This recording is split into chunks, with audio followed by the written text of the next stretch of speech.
From the lines on the surface that stripe the facades up to the extraordinary broken line that contorts the whole mass from end to end of the plot, the line, in all its variety, governs the building.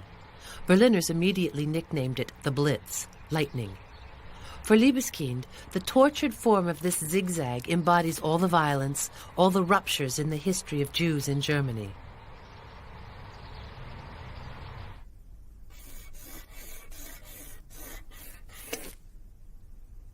In spite of the force of its expression, the movement is less arbitrary than it might appear to be. There were beautiful trees on the site. In the center of the composition, it is not history, but the simple presence of one of these trees that makes the building change direction. The lightning shape is only really intelligible from the sky.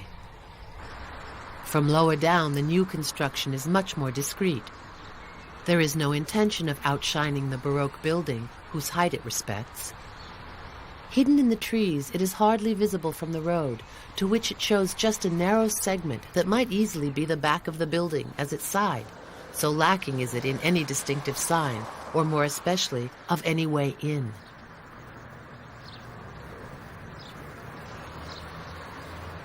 Nothing external links the two buildings, which appear just to be set down one beside the other.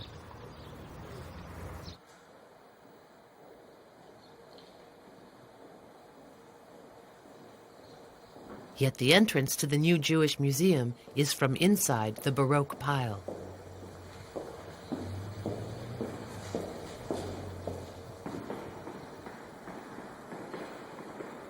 It is a large entrance in untreated concrete with sharp angles. It opens onto a staircase that, instead of sweeping up nobly to the upper floors, as is to be expected in museum staircases, goes underground. The visit to the Jewish museum starts in the foundations of the old building. But Libeskind immediately reverses this suggestion. If you lift your head, you see that the staircase is at the very bottom of a concrete well that, without any functional justification, pierces the old building at every level so that the architect allows a view of all floors up to the eaves. The Jewish Museum and the historic German monument are intertwined just like the history of Germany and the history of the Jews, with a monstrous but hidden violence.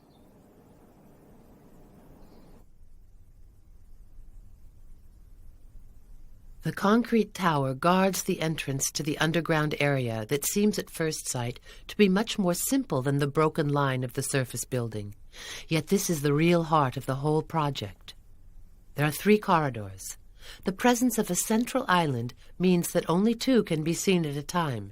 It is impossible to have an overall vision.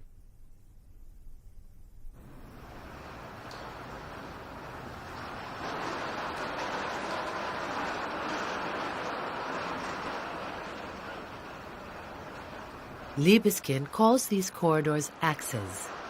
An axis is the straight line about which the parts of a body or system are symmetrically arranged. The 3 axes here embody in space the 3 major experiences in German Judaism: continuity, exile, and death. 3 paths with many branches, harshly emphasized by the lines of light in the ceiling. This is not a place for a stroll through a museum, but a testing journey, an ordeal.